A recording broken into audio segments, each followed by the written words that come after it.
Hey everyone, it's Sarah Da Silva back again to share some messages on how we can heal from trauma and abuse. And today we're going to talk about self-love, and we're going to polarize on the idea that it's really, really easy to love yourself, because I understand that it's not that easy. I can fully empathize. And lately I've been doing my research on the Reddit subreddits about complex PTSD and trauma. And a really recurring theme I've noticed is people talking about how triggering it is, seeing in the self-love community people talking about doing the work and loving yourself and knowing that you deserve it. And when you feel so empty and so you have a plethora of emotions running through your body, no one in these communities are telling you that this whole self-love journey is not just sunshine and rainbows. It's not just doing the work and loving yourself. It's like really addressing the horrible, hardcore stuff that you've never wanted to address.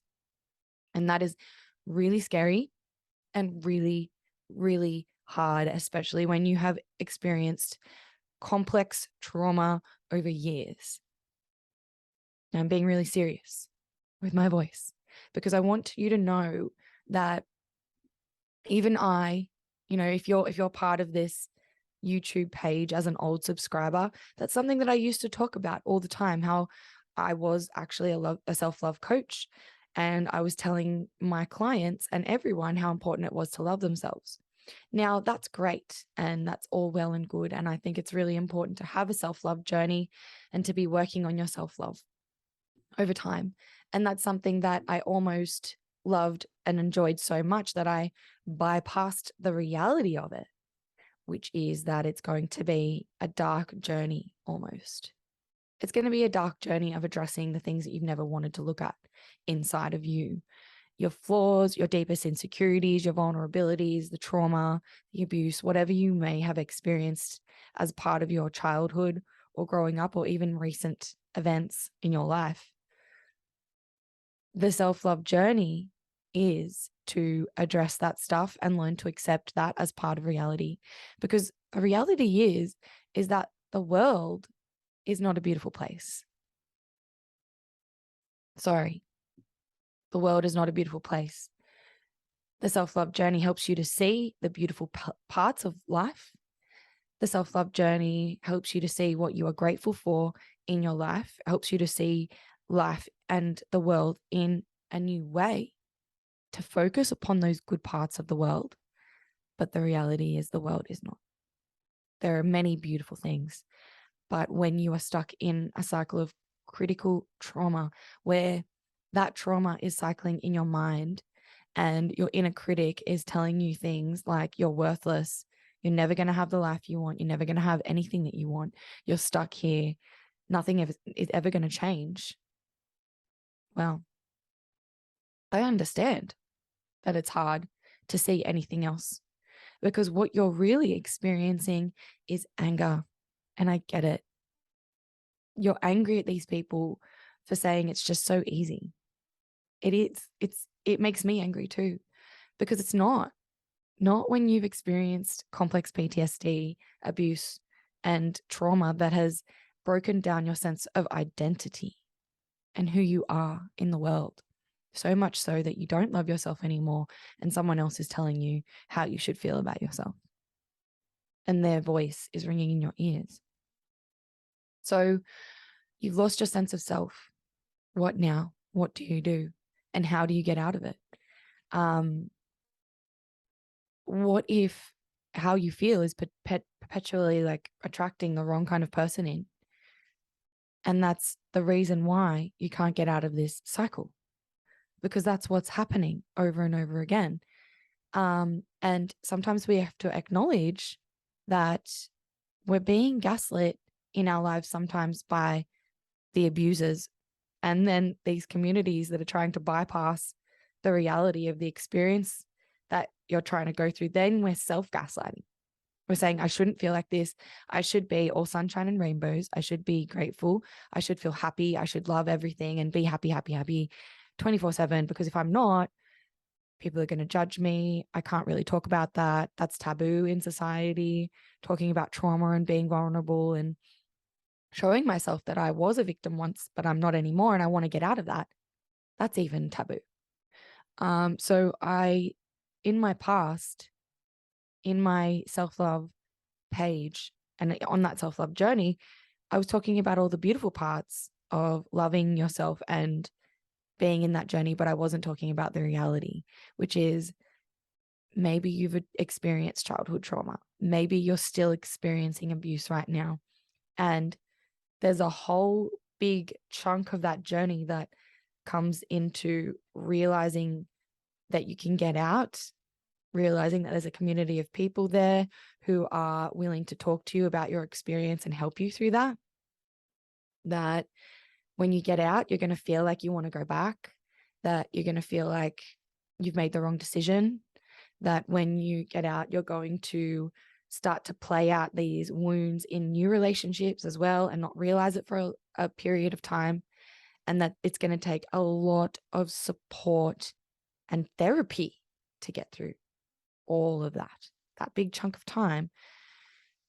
And then when you've started to insert boundaries and you know what you deserve and you're starting to see things shift in your life, the self-love starts to come. The confidence starts to build and you start to feel like, okay, I know that I deserve this now because I've done all this work on myself.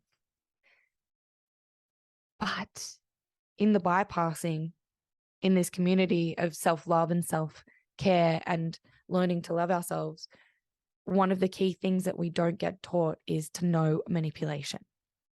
It's really important to know what abuse, manipulation, and what complex PTSD is, what PTSD is, the effects of manipulation and abuse over time, all of these things. We need to know what these are so that we can, therefore, prevent ourselves from getting into more situations like this.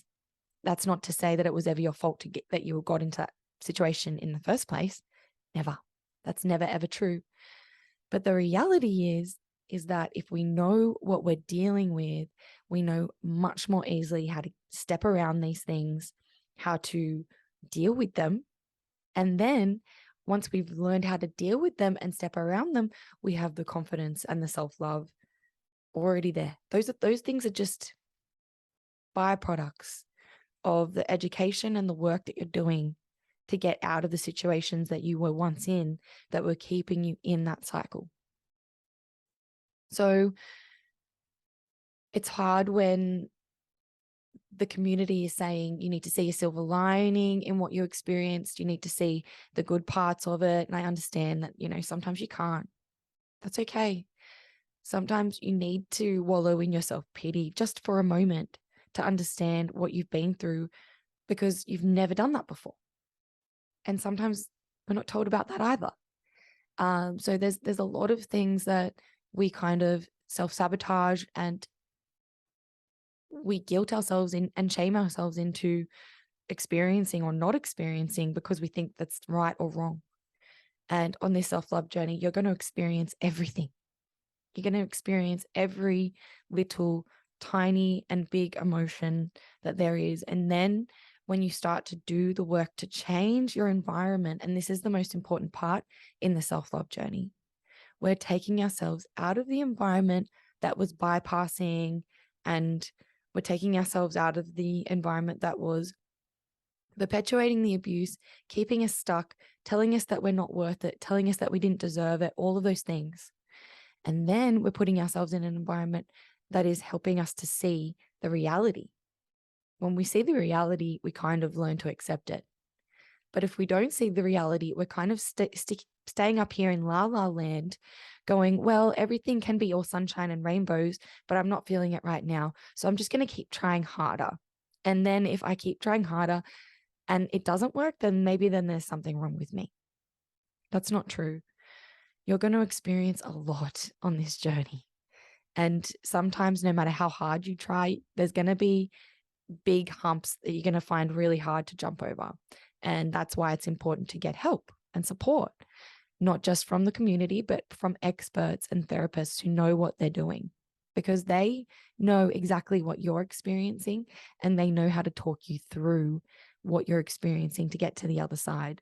Sometimes you're not going to get an answer, but you're going to know what to look out for, and it takes time. It's not going to happen overnight. And sometimes the self-love community can say things like, as soon as you start doing this and that, you're going to start feeling like you love yourself again. It doesn't happen as black and white as that sometimes. Sometimes you need to do repetition of these things in your new environment in order for them to work.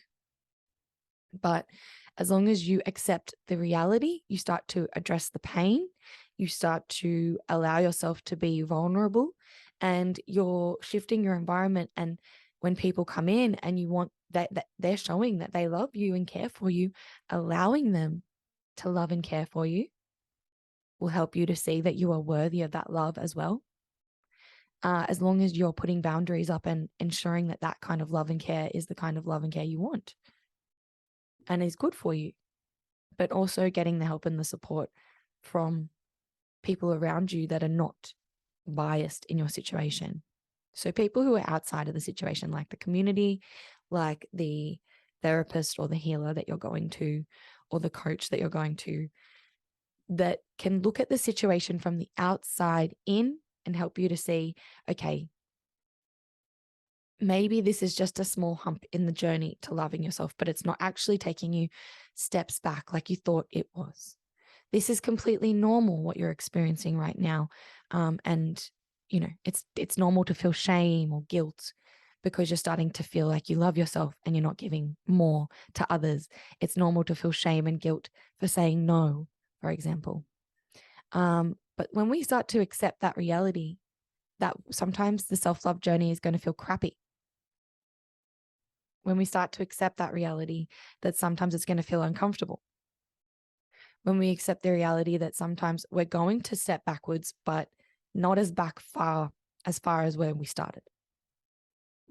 Then we start to learn to love ourselves for how we are. We love ourselves for our imperfections just as much as our perfections, our great stuff as much as our bad stuff, because we learn that sometimes a challenge is good in life. That's actually how we learn. And sometimes making mistakes are not failures. They're actually feedback for how we can improve in the future. And that's what the self-love journey is. And if we just talk about the sunshine and rainbows of it, are we really addressing what self-love really is? No. If we don't address the anger that comes with trying to love yourself, are we addressing what self-love really is? No. Are we addressing self-love when we don't address that there's going to be uncomfortable feelings, like addressing trauma and feeling vulnerable about it? No way. We need to feel vulnerable. We need to feel like we're not perfect. We need to see that everyone is just like us, not perfect, and trying their best. And as we try to do better, confidence builds. It's really important to remember that the journey is not going to be a straight line. It's going to be squiggly. It's going to be up and down. It's going to be black. It's going to be white. It's going to be gray. It's going to be a rainbow sometimes. Sometimes we're going to say, I love this. Sometimes we're going to say, I completely hate this and I want to back out. All of that is normal. Like learning that not everyone's going to like you. But as long as you love yourself, that's okay. At first, that's like, I can't handle that.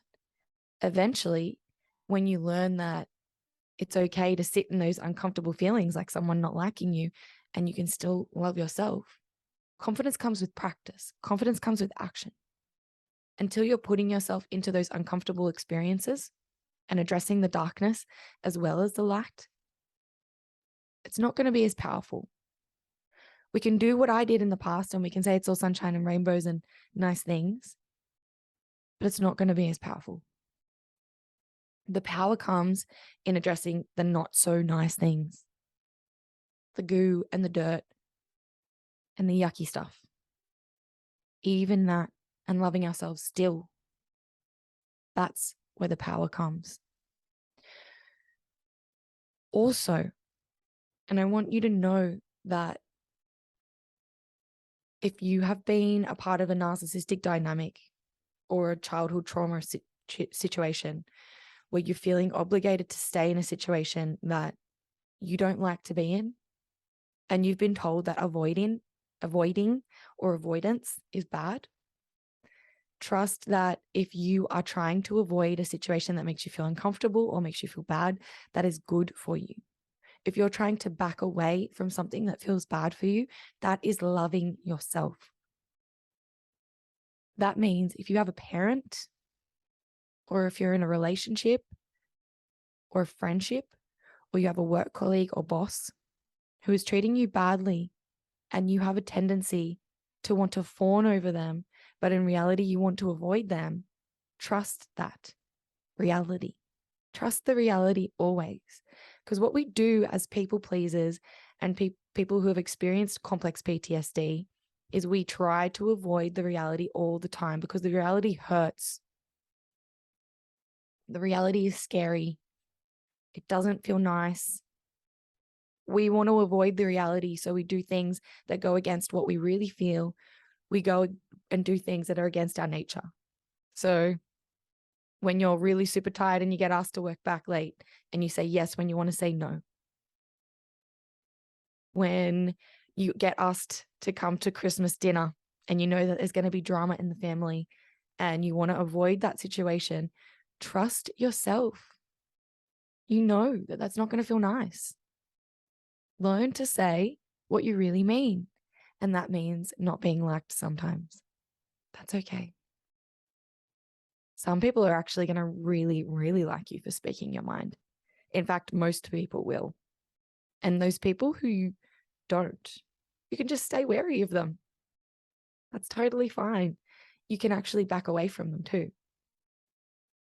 And when we speak our mind and we live in the reality of whatever your reality is, we start to accept reality, we stop denying it, and we start to do the things that make us feel right.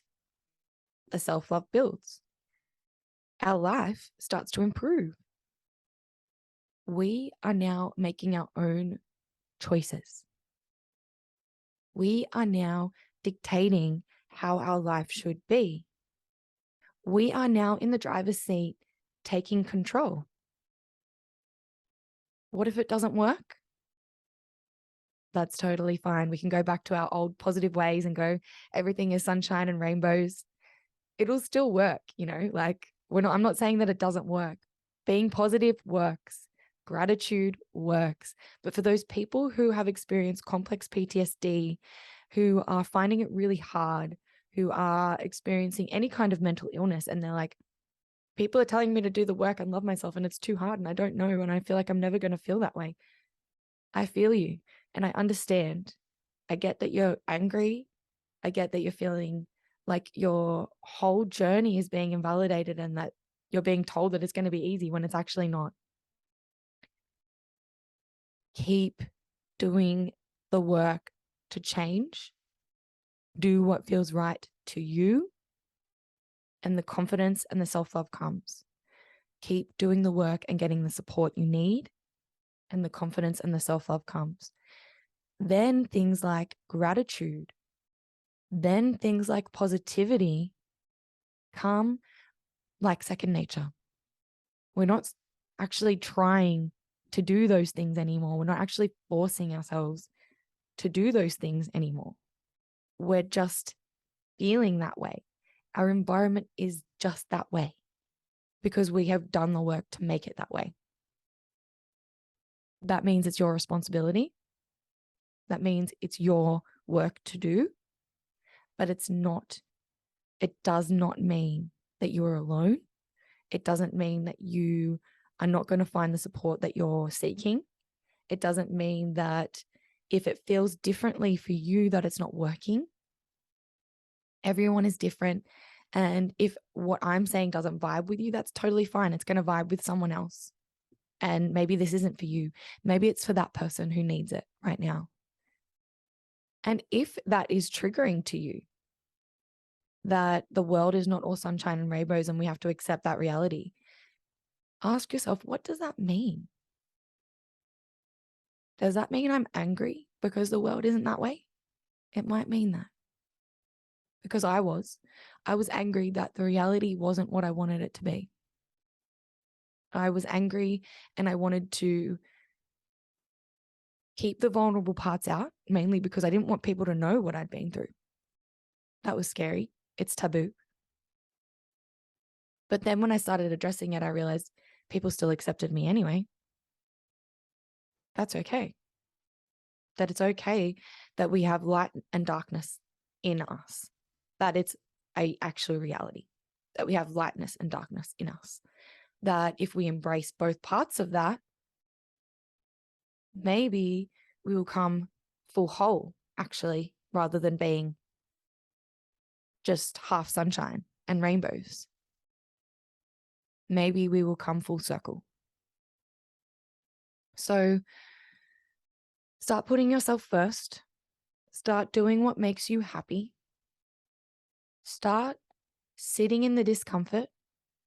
Start accepting reality and no longer gaslighting yourself and denying what actually is. Because deep down, I know you know what feels right. And all you need to know from me right now is that if you do those things, like work on yourself, we don't have to put much trust into this stuff, right? You put the work into yourself, you shift your environment, you get the support, those other things will come. Trust me. And if you need support, know that I'm here. This is what I do. This is what I help people with. And this is part of the journey. When these things happen, my clients come to me and they say, now I don't know what to do next. And this is good. It's good to sit in these things, in these feelings and not know what to do next, because we're starting to think about the reality of it. And then we start to change. We start to ask ourselves, what do I want to do next? What do I want to do to change and shift this? And if we ask ourselves that, we're already in a power of position. We're already in a position of power. Powerful position, everyone. All right, so I hope you got a lot from this video today. Love yourself. That's the main thing. But if that feels hard, do the other stuff first. Start changing your environment, start working on yourself. And then self-love is a byproduct of that. I can say that because I am living and breathing proof. I've done it myself. And a lot of the other people in the community who don't want to bypass the reality of this as well will say the exact same thing. Address the lightness, address the darkness, bring it all into the light and bring it all out into the truth. And when we do that, we enlighten our whole self. If you found value from this video, please hit like and subscribe.